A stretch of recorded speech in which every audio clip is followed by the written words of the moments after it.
What's up? What's up? What's up? Glad you're here. Welcome to MyFi. Wherever you're at, hit subscribe and all that good stuff. And follow us on social at MyFi Podcast everywhere. On Instagram, Twitter, X, whatever it is now. All the things. Facebook, TikTok, blah, blah, blah. You follow me too at Lee T. Baker. Glad you're here. Super glad you're listening. Got a great episode with Joel Korte today, who is the founder of Chase Bliss, a guitar effects pedal company that's based in Minneapolis. So let's get into it.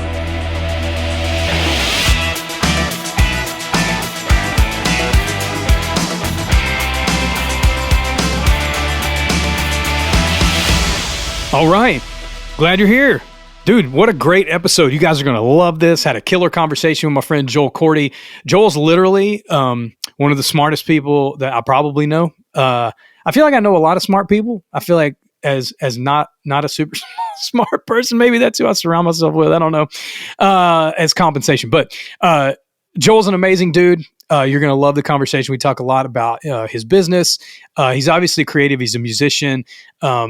But he's a business owner. Chase Bliss just celebrated their 10-year anniversary, and a lot's been going on there. If you're a guitar player, you're probably familiar with their work. If not, you're still going to love this episode because we talk a lot about his culture around Chase Bliss, just in, employees and the business culture, some decisions that he made along the way as a creative person to step away from his day job and start Chase Bliss and what that led to and what's next for them and all that sort of stuff. So it doesn't matter if you're not a musician or a guitar player.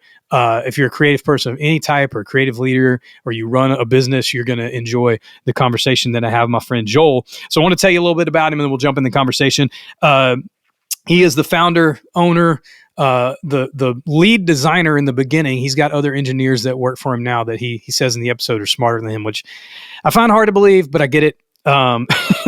And because he's a great dude. He started Chase Bliss, a guitar effects pedal company. It's based in Minneapolis, and it's kind of based in Amsterdam as well because they do some stuff in Europe as well, and all around the world. You can get Chase Bliss pedals. It began in 2013. It's grown to one of the best, most innovative guitar pedal companies in the whole effects industry. Their pedals are played by Radiohead, Jason Isbell, Wilco, Freaky Rob from Kendrick Lamar's band. And Joel just happens to be one of the coolest, kindest, most brilliant, generous people that I've ever met. And I think that you're going to enjoy this conversation that I had with my friend, Joel Korte. Joel Korte, what's up, my friend? Hey, buddy. Dude, it's good to see your face, man. Yeah, I love that there's a video component of this as well, because it seriously feels like I haven't seen you in a long time. So it probably has been a long time. Yeah, it's been a while. I mean, I know we've talked on the phone, but I don't know that I've seen you since we hung out at NAMM when Summer NAMM was a thing 4 or 5 years ago. Yeah, me and you and Kelly, I think, went out to lunch or somewhere. Yeah. Yeah, dude. Yeah, it was a blast. She just had a birthday, huh? Yep. A few days ago, about a week ago. Yeah. I think it's so cool. One of the things, we'll get into the pedal stuff because that's amazing. But one of the things I've always loved about Chase Bliss and about you is it seems like your personal life is a part of the business. You don't really separate them. You posted about your wife's birthday on the Chase Bliss socials.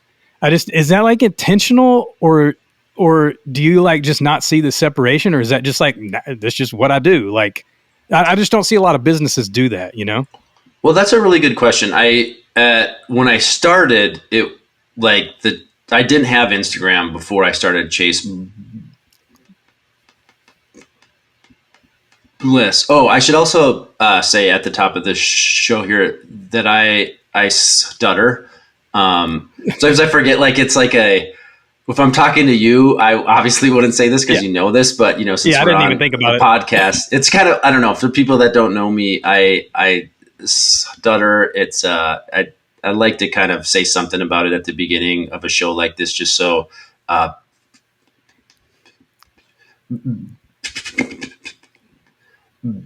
people aren't wondering why. Essentially, I could talk about it the whole show, but I'll just say that's just how I talk, and it's fine. Totally. Absolutely. Okay, back to the question. Okay, so when I started Chase Bliss, I knew Instagram was going to be important. I was not using it at the time, but I saw kind of the writing on the wall, because this was back in 2013, and I was like, seems like it's going to be valuable for my business. And I think I didn't put too much thought into, like a lot of people, I think, rightfully so, have like a personal Instagram, and then they'll have a business Instagram. And I was just posting like pictures of my life on Instagram, and along, with all of the business stuff, and it all just seemed to be good. Like it seemed to work out for me, and it wasn't. I want to say it wasn't intentional at the beginning, but it just seemed like people responded well to that, and I think we were like entering an era where, I think like the old wisdom, maybe 20 years ago or 30 years ago was like, no, you don't want to like add in like personal aspects to the business or the brand, because that's just not how things work. And then you started seeing it happen more and more often. And I guess I just started doing it kind of by accident, and then it just sort of, it just seemed to be a positive thing for me and for the business to kind of humanize it. And I've always just tried to be honest about stuff. And I think that served us really well. Even, things that are embarrassing or make me look silly or unprofessional, because everybody is, it's like everyone has their, I think they just relate, to that. Totally. So I will say though, I do it way less now that the company is just like, there's like 20 people who work here, so, the first few years it was only me. So it felt like, it didn't feel like, it just felt natural. And, now I don't post as much personal stuff because it just seems less relevant or something, but I still do sometimes. Yeah. Well, I just know from the beginning, like even as a customer, like I was actually searching in my emails to see if I could find my receipt, because I bought a Warp vinyl in 2014, like early, maybe like, I don't know, like March or April or something of 2014. That sounds right. And I had found you on Instagram, and then I found the demo videos, like the first set of demos, and where you just unabashedly just like, dude, this is what I'm doing. Like, it didn't matter the stutter, the brand. It didn't like, it was just like, I like this guy. Like, and I was intrigued by the pedals, because I was like, I guess it makes sense now because the company's big. Maybe people don't have as much interaction, but from my introduction with the company was you.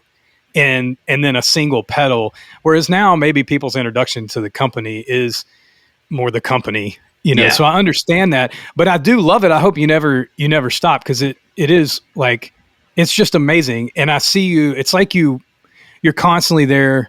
You work with friends, I feel like you're friends with the people that you work with and know. I mean, I've met Zach before and a couple people that have worked there in the past and stuff, but like, I mean, I guess, like, not to jump out of this too quick, but like, that seems like another thing that either just happened because you are who you are, or was really intentional about, no, I'm going to be friends with the people that I employ, and I'm just going to work in that mess. Or was it just something that was just just kind of your personality? Or have you had to be more intentional about that over the years? Because now, like you said, it was just you.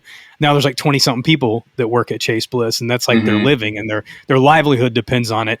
But you still want to create a certain type of culture because of who you are and what you want to have with this business, Yeah, I think it's all just kind of a balance, I would feel weird if I was just posting stuff about me all the time, but there is a lot. Like, we have this YouTube series called Joel Ventures, and I kind of question the utility of that. I love it at this point. Thank you.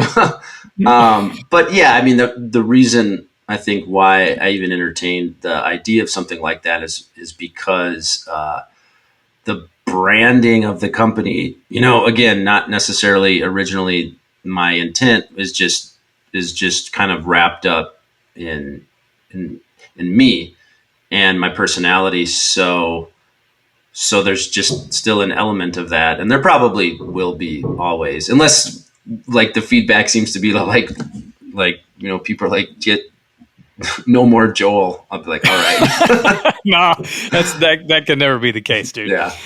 I think like even from the name, like people followed you from a while. You know, it has to do with your brother, and you guys had such a great relationship, and he unfortunately, passed away and everything, and that carries on. I mean, the company was personal from the beginning. So true. Yeah. It's deeply personal, and like honestly, even like some of the tougher business decisions I've had to make, I think about the name, because I think like this company has my brother's name on it, and then it makes the decision clear and easy, because I'm like, what would my brother think about this? And I usually know what he would think, and if he wouldn't, and he was a very principled, ethical person, and it's got his name on it, so I don't want to dishonor him. Yeah, that's awesome. When I guess when all this came about, like, do you remember what made you get into this in the first place? I mean, I think for all of us who are musicians, it's something about music, but at some point for you, it was like electronics or noises, or like there was another level of it that most of us who are just guitar players like don't have the mental capacity to understand, and so somewhere along the line there was an inspiration for you where you went, I'm a little different, or a little more than just a musician. I have this mind for making noises and creating these things. And I guess, did you hear a record, or did you meet someone? What was the catalyst for you going, I want to be involved in effects making? I mean, in some ways, I think from a musician standpoint, and I still kind of feel this way sometimes, and maybe I shouldn't, but like I've always kind of felt like an outsider. Like when I was in high school, I was really into sports, and I love sports. I'm really into sports, but I always really wanted to be a musician, and I wanted to play guitar, and I kind of started later than some of my friends, and they were in bands and I wasn't, but I would like always be like, the fan going to the shows and really wishing I could participate in that. And it wasn't really until, my brother passed away where I was like, what am I waiting for? I want to be in a band. I want to be, I want to experience, all of this. And, when I was really, really early on in college, where I think, this isn't unusual, but I knew I wanted to go to college, but I didn't know what I wanted to study. And I was really into recording music. I had, like a little setup in my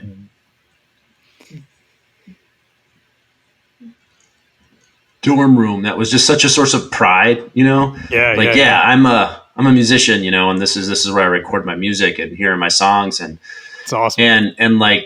And getting into some of the gear. So I would, it's like you have no money, and I like save up for like this little compressor, and like I'll just use it on everything, and just so interested in learning about the gear, and like and like what I'm like, oh, like how do you get this sound that I'm hearing on a record or whatever, and started emailing the companies that because I had no idea. I had no experience in electronics at all. And I was like, what kind of skills or experience do you need to design this hardware? Because that seems really interesting. The responses I got back were like, that's electrical engineering. And I was like, oh, electrical engineering. Okay. And I was on the football team in college, and I was friends with some guys. Actually, I was a receiver, and the quarterback was in electrical engineering, and we were really nice. Yeah, we were really tight.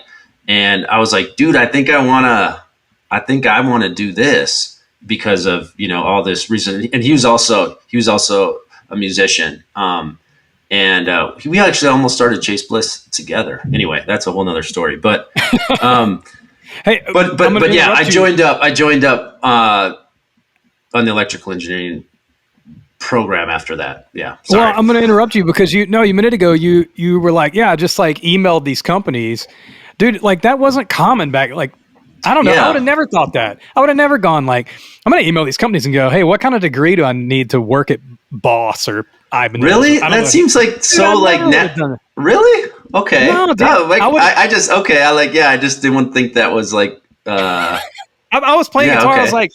I was like, I have no idea. I'll just go like to the music store and like plug in pedals until I figure out what the sound is, and I'll take it home. I don't know that.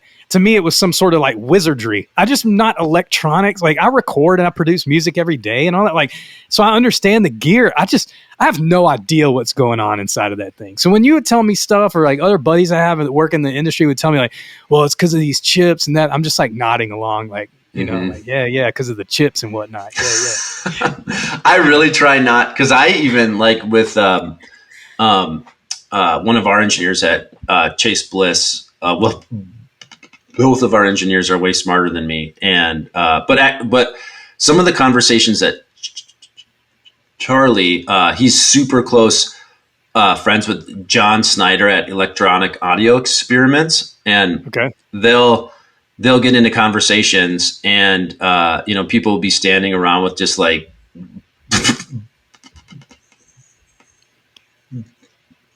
blank faces, and I'll say, I only understand about 40% of what they're talking about. So, I'm always like really, I really try not to, I'm maybe a little more, but like, I really try not to use language, around others. It's like a different language, and it's like it can be kind of alienating, if you're, if I was talking to you about chips, on a like a really technical kind of a level, it's not that productive or fun of a conversation, Yeah, I still enjoy it because okay. You know what I'm saying? Like, because I like to learn. My thought process is like, how do I make that noise? I just need the pedal. And your thought process was, how do I make that noise? I want to put together a circuit. Mm-hmm. Like I was like, go to the music store, and you were like, I'm going to email the people at this company. I just think that's crazy, dude. Like only people who are wired a certain way, like would go the next level. You know what I'm saying? To figure that out. Yeah. And there's no way that you only know 40% of what they're doing, because one time you sent me a, I don't know, it looked like a Ghostbusters contraption. It was like a firmware updater box thing. I don't know. I don't even remember what pedal. It was like Spectre or I can't remember which one it was, but you were like, hey man, I want you to test this firmware thing. I'm gonna send you a box. Bro, I opened that box. I was like, I don't know what I'm supposed to do. I probably didn't give you any instructions. I was like, oh, it's all pretty self-explanatory, and I was probably trying to do like a million other things. Leo figured out, he's smart.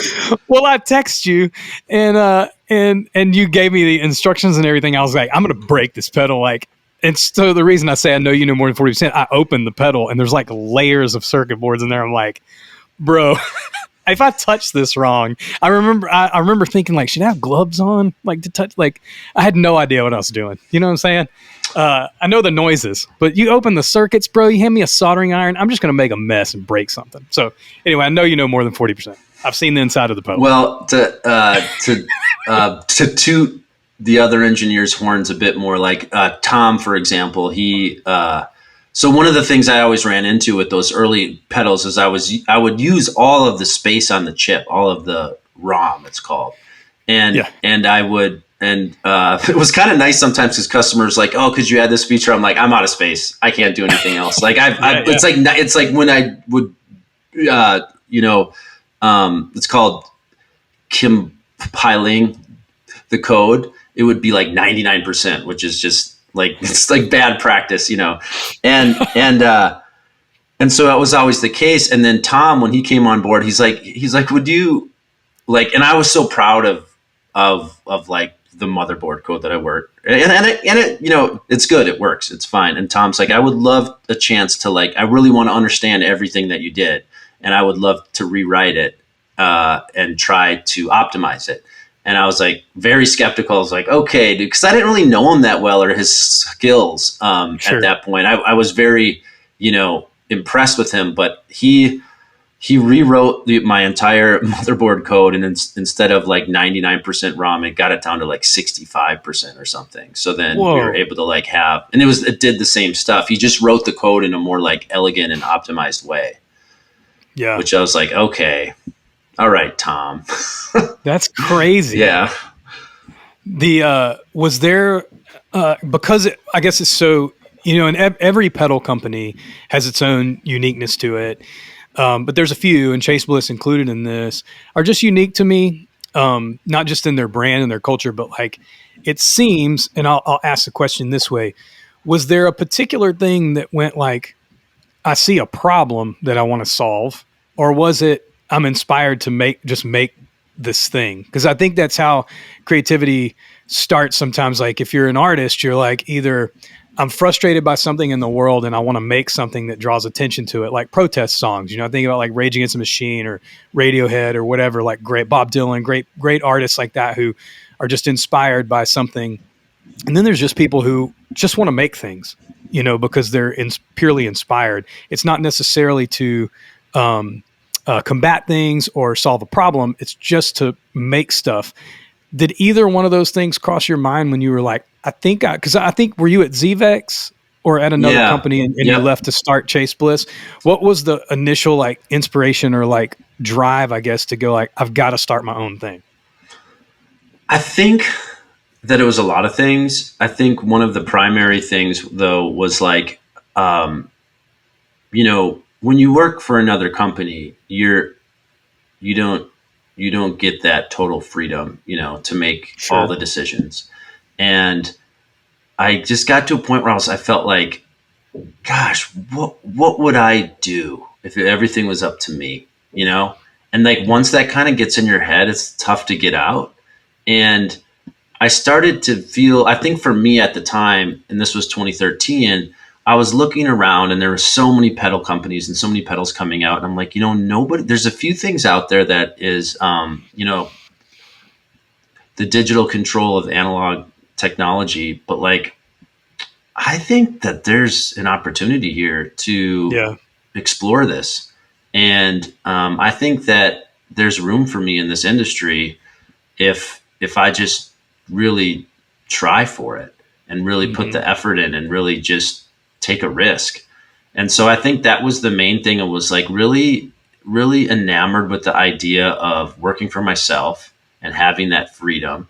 And then also seeing an opportunity where I could, and I didn't have big ambitions. I was like, I just want to, this is a whole nother story, but I kind of just wanted it to be like a part-time thing. Cause I was also, back to the stuttering thing. I was planning to be a speech therapist. So I was finishing up my master's degree in speech language and hearing sciences. So I'm like, I'm going to be a speech therapist for people who stutter, and I'm going to make some cool, weird guitar pedals on the side. Yeah. And so I think I don't know, it seemed attainable to me. And then obviously it turned into more than that. Yeah. So when you got going, obviously Warp Vinyl, the first pedal, if you're not a guitar player, it was like a chorusing effect. It was super cool, super unique, vibrato sort of thing too. Like it was really cool. When I saw it, I'd never seen as many knobs and switches and buttons and stuff on a, what is that? A 1590B? What's the, like that size? Gosh, what are those called? It's like a normal, this is embarrassing. Guitar. Yeah. It's like a normal guitar something pedal B, size. 125B. 125B. Something like that. Yeah, yep. Something like that. One of us should know that. But it's like a normal guitar pedal size, but it had tons of knobs and switches. And I was like, I love weird noises. I love great just riffs and stuff too. But like I was like, that looks like something I could get lost in. And then something spawned, and every single pedal seemed to be that like wonderfully complex. So at some point you went, I'm going to make more than one or two pedals? Because I remember Womb Tone was next, and then what was the third? Gravitas. Gravitas, The yes. tremolo, yep. The tremolo, yep. Incredible boost pedal too. And at some point it went like, whoa, this is becoming bigger than just me. And you had to make a hire. You had to make a decision like, I'm going to go.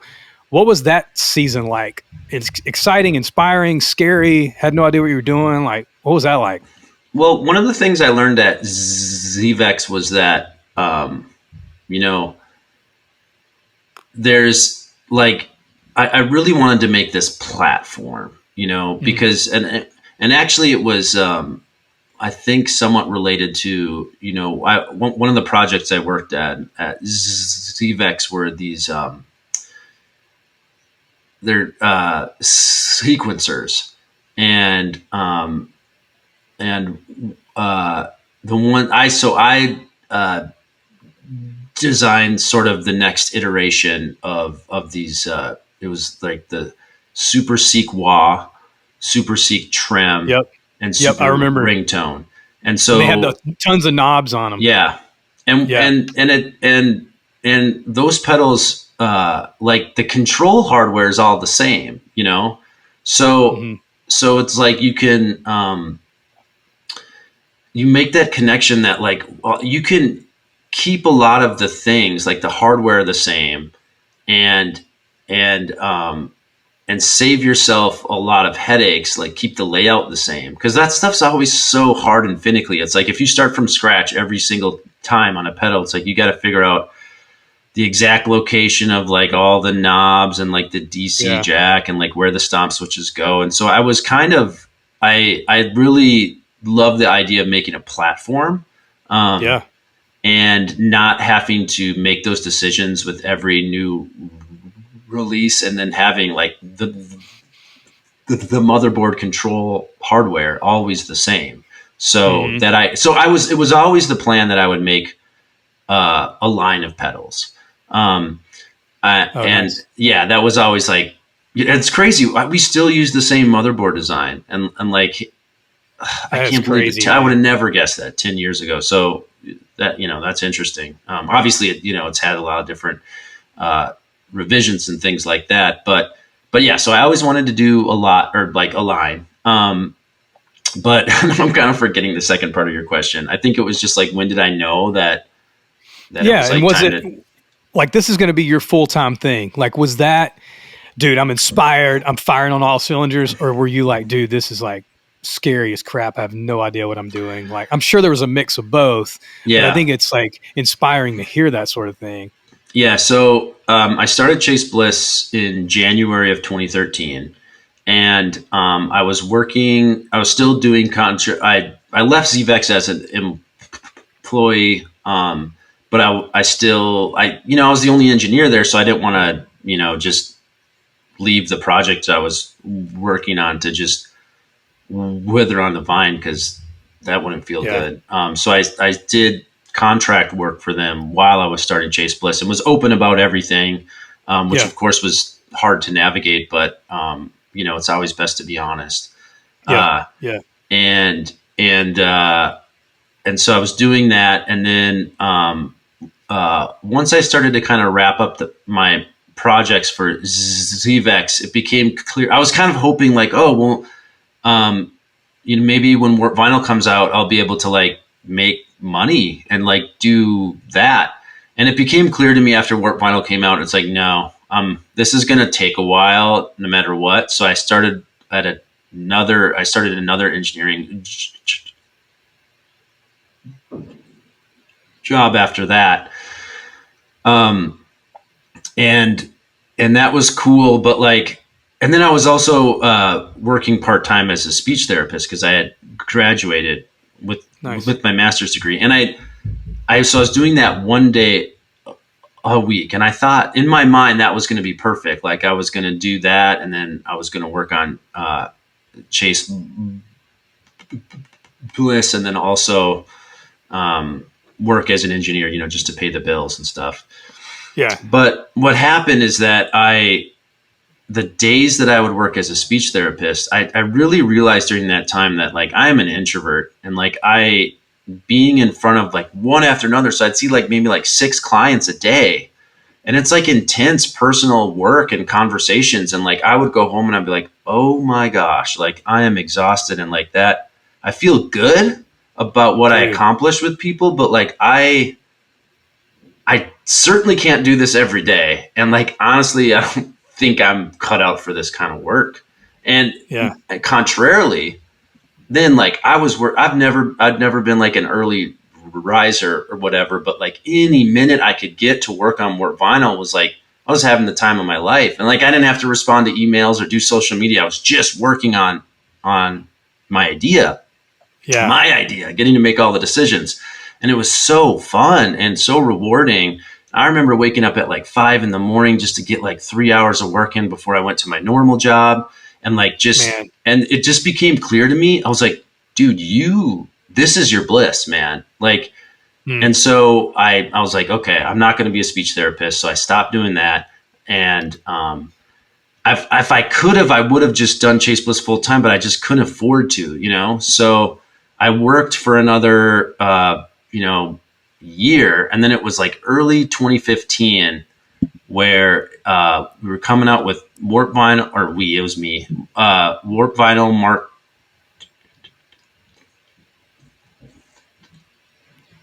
II, Womb Tone Mark II, and Gravitas was like all going to come out at the same time. And it was still just you at this time. Still just me. And I told Kelly I told my wife, I'm like, I think this is the moment. This is my chance. Like if I don't do it full time right now, I never will. And I have to do it full time to actually make an attempt here. And so, and then she was like, okay, but like, you at least have to like pay yourself a little bit. Cause I wasn't paying myself from the business at all, which isn't uncommon, I don't think, but like, sure. So I just started paying myself. I remember I posted on Instagram because again, why wouldn't I? It was like my first check I wrote to myself, and I was like, I am going to start paying myself $600 a week. And that is going to be, and I was reading like some business books at the time that was like, you have to start paying yourself at some point, otherwise you never will. And so I started to pay myself, and that's when I took the leap, and I haven't needed a different job since. That's just crazy, dude.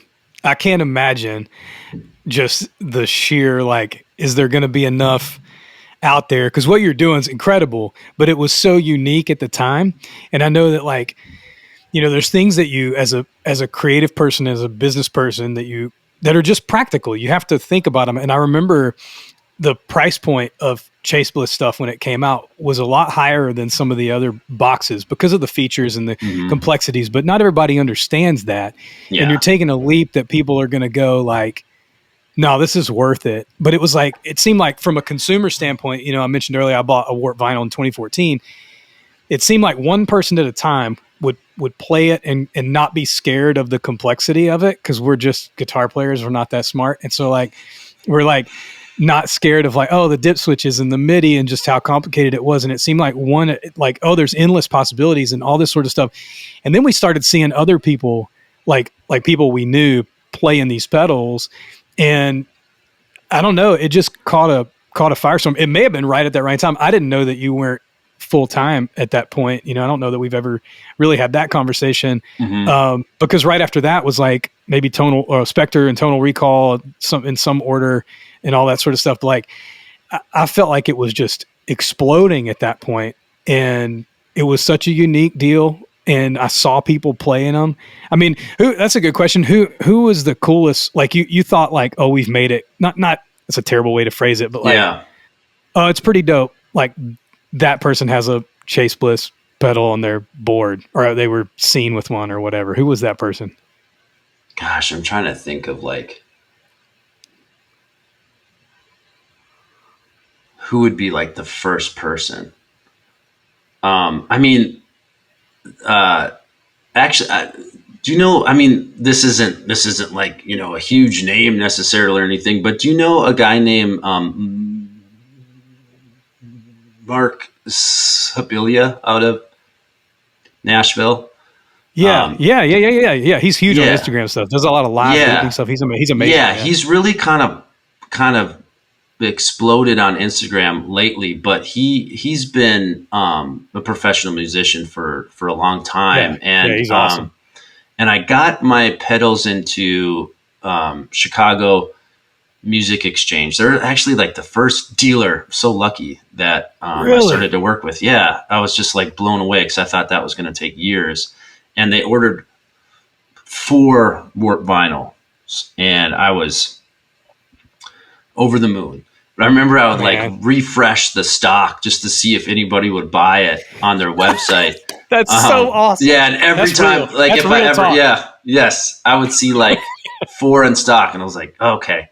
And then maybe a week would go by, and I'd be like, 3, oh my gosh, someone bought it. And they emailed me, and they were like, oh yeah, this musician on tour who was on tour came and stopped in the shop. His name's Mark Sibilia, and he bought a Warp vinyl, and I was just like, oh my gosh. And I remember I reached out to him, and he was playing at this venue doesn't exist anymore in Minneapolis, but it's called the Triple Rock. I don't know if he was headlining or opening, but I was like, he was like, you should come to the show, and I did. And I remember the whole time just like freaking out because he had the pedal on his board that it was like going to stop working or something. I like couldn't even enjoy it.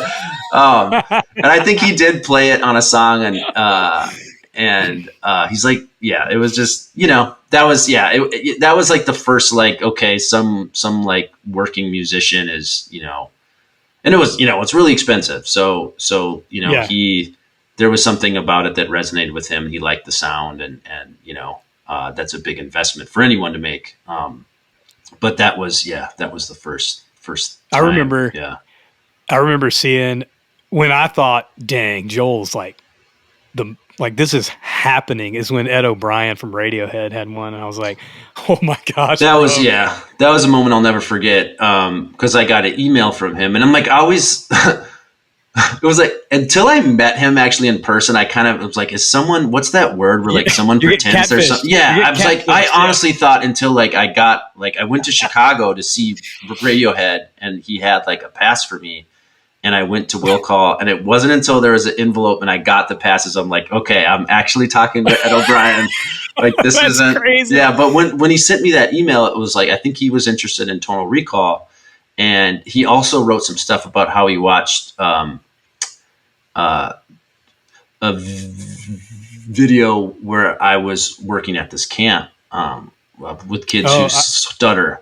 I remember that. Yeah, and so it was just this really nice email, very kind, and like how he was interested in a tonal recall, and added that extra part in about stuttering, and like I just kind of felt like this warmth. Because my brother was a huge Radiohead fan too. And like, that's how I remember hearing Radiohead from his room, from, his bedroom, and being like, who is this band? So that was like all like, and I just started crying, and like, just felt like this warmth, like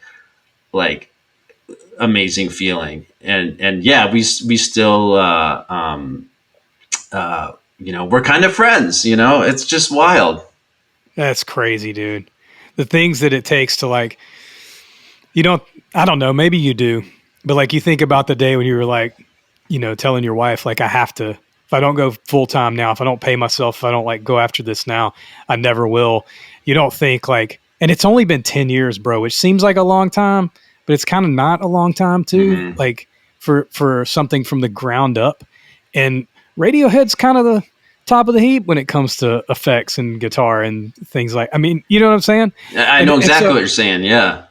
I mean, I think, I just like, just everything you're talking about kind of brings something up for me where like, I think that, a lot of people kind of frame things when they're thinking about taking a risk in their life professionally or whatever. They think about maybe they'll stick with the safe thing because it's too risky. But I think what people don't think enough about, and what really helps me to make decisions, is the risk of not taking the risk. Like if you're just gonna never take a chance and never never really go after something you really care about, like that's risky. Yeah. Like that's a risky decision that you're making. And like, I just don't think people appreciate like that risk enough. Yeah. Well, and think about the time frame of your life too. Like before you have kids, before like, and not that you can't after, cause I mean, I did that, but like, it's just, there's a time where you go, man, I gotta jump. And it's harder. Like, it's harder. Yeah, it is. But there's a time when you go like, I mean, I had the same feeling, you know, a year or so ago, like if I don't do this now, you know, it's going to be even harder when I'm 50 something, you know, or whatever. Like, not that it's impossible. And maybe it's in some ways it's a little easier when you're older because you know, because your kids will be out of the house and stuff. But like, but I saw that because in 2015, when I went full time, my son was about 4 or 5 months old, and I could see it. You know, it's like there is going to be a lot of rationale and reasons for me to take a safe job or something. And that's another thing too, because I see people with safe jobs getting laid off all the time. And you know, like, so it's like this is it's never going to get to be like it will never be a better chance. It might not be a good chance, but it's not going to be like a better chance, you know? Yeah.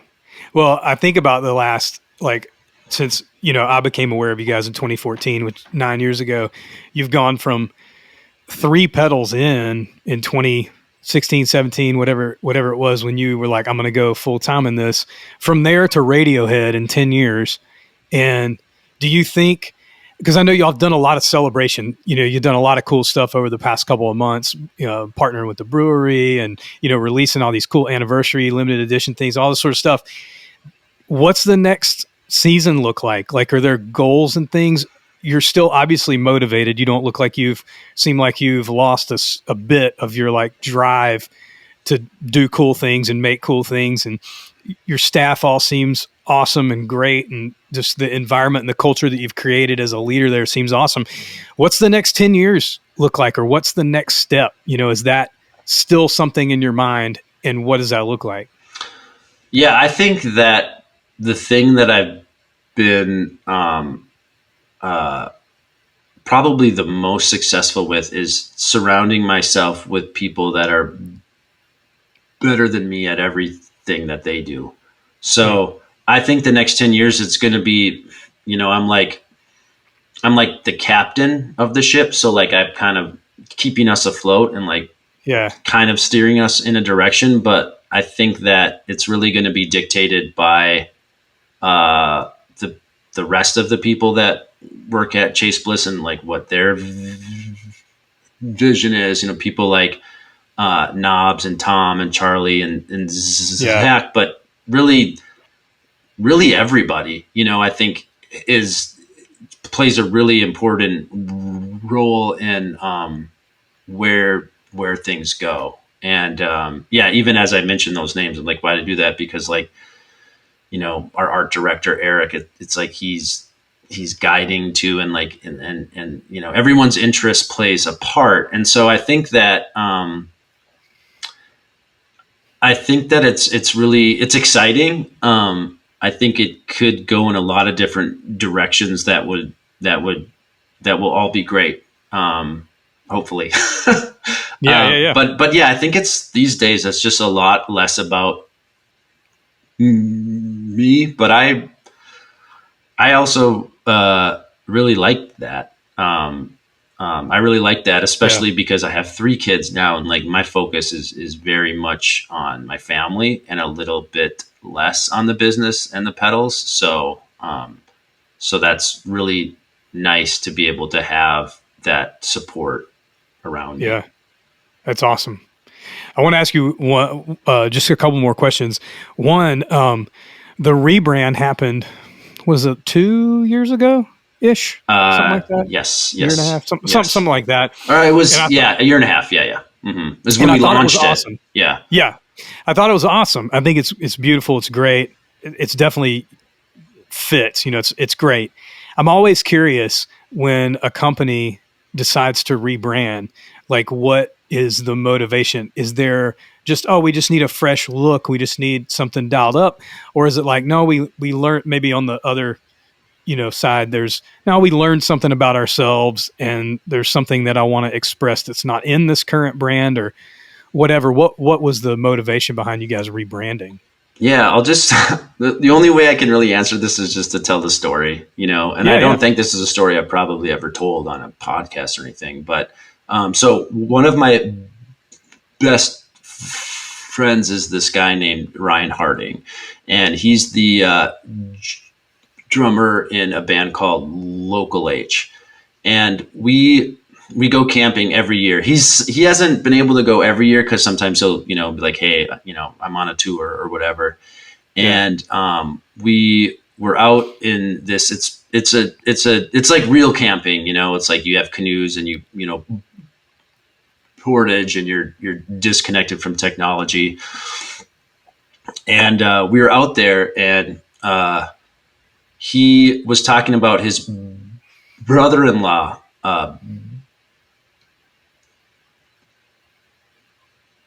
Brent. Sorry, I'm just like got a little bit of congestion thing going, so I'm gonna. You're good, dog. You're good. Okay, and I had met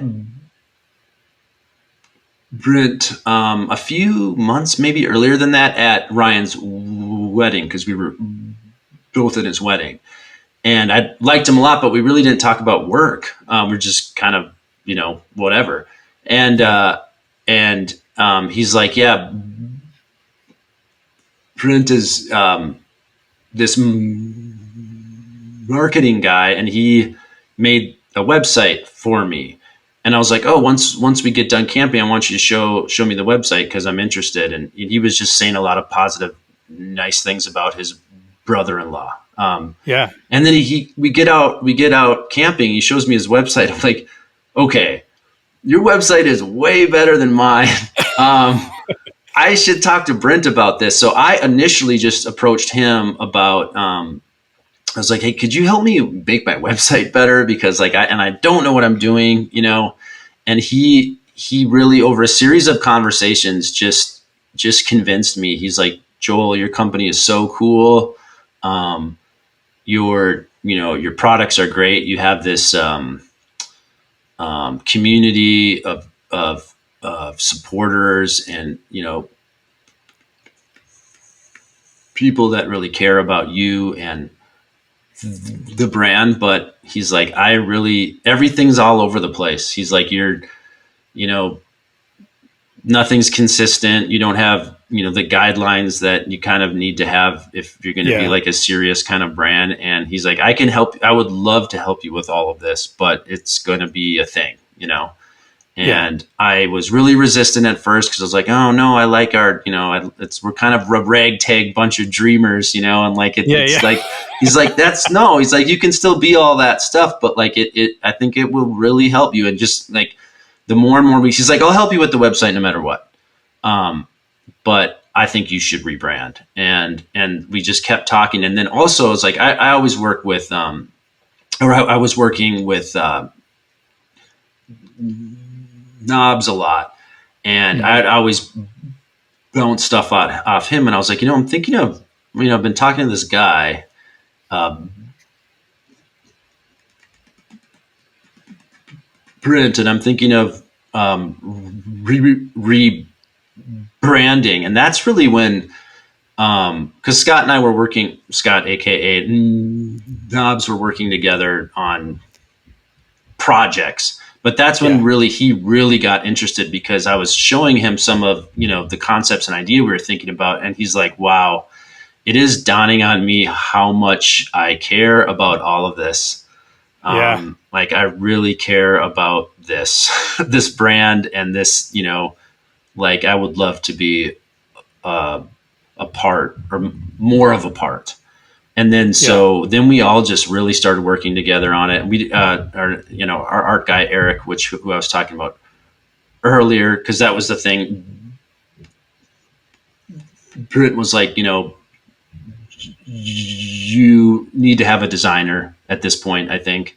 And I was like, Eric. It's Eric, because we were working on stuff together kind of a lot back then, and he was excited and interested. So then the four of us kind of teamed up, and it was a lot of work and a lot of different like kind of start. I don't want to say start and stops, but is this the direction we're going to go? Is that the direction, that we're going to go? And it was just, it was way more work than I thought. I thought when I first thought a rebrand was just like a new logo, but it's, so I've learned a lot about that whole world, and I still know nothing. But I know more than I did.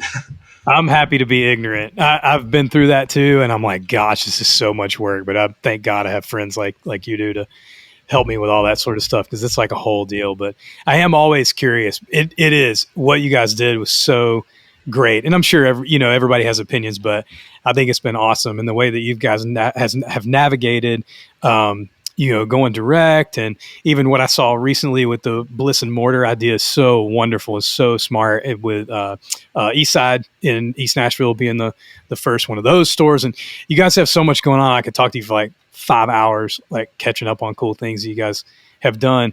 I want to ask you a question. I always ask, put people on the spot with this. Your three like desert island sort of albums. Ooh. And I know everybody's always like, oh, I hate this question. Yeah. You hate it, but everybody listening loves it because they go, oh man, cool. I forgot about that record. Oh, I didn't know about that record. It's always super fun. So, I mean, one of them for sure would be Words of Canada, Music Has the Right to Children. That one's it's such a mainstay for me. Nice. Probably Radiohead in Rainbows. That one's nice. Just always wonderful to listen to. And then probably Casey Musgrave's Golden Hour. I just never get sick of listening to that album. I mean, those are just like three. I don't know if I thought about it for a day, if I would come up with different ones, but yeah. That's awesome. I go back and forth on Radiohead records between In Rainbows. And I mean, OK Computer's amazing. Kid A is amazing. My journey was In Rainbows because I saw him on that tour. And that's the only time I've ever gotten to see him. And then I go back and forth between that and Hail to the Thief is like a sneaky, amazing record. It was like landed somewhere where I don't know. Radiohead fans don't ignore it, but that may be a record that people like in the lineage you just kind of skip over, maybe, if you're talking. Yeah. And I think it's a dope record, but and live too. They're just so good. It's just Radiohead. Just I got to see best. them. Hopefully see them again. Hopefully they'll do something. Yeah, I know. Smiles making another record. It's been mysterious. Yeah, I did read some article that maybe, I don't know. Who knows? We just have to hope. You have to ask your buddy Ed next time. That would be off limits. Maybe, I don't know. I don't think so. I don't think I have the confidence. I know. Mostly just talk about our kids when we talk about stuff. That'd be the last email. All of a sudden you get no response. Yeah. And then whatever. Dude, thanks so much for the time. This was freaking awesome. Yeah, dude. I agree. Like, I feel like we could talk forever. So this is super, super fun. Well, I appreciate it, bro. Thanks for being on the show. Thanks for time. I know you're so busy and got so much going on, but it means a lot, and I'm sure that people enjoyed it. So appreciate you, Joel. Thanks, buddy.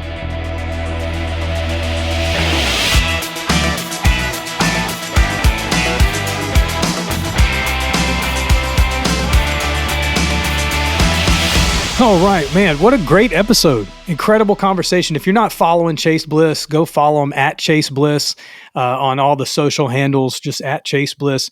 And then chasebliss.com. You can check out the website and all that sort of stuff.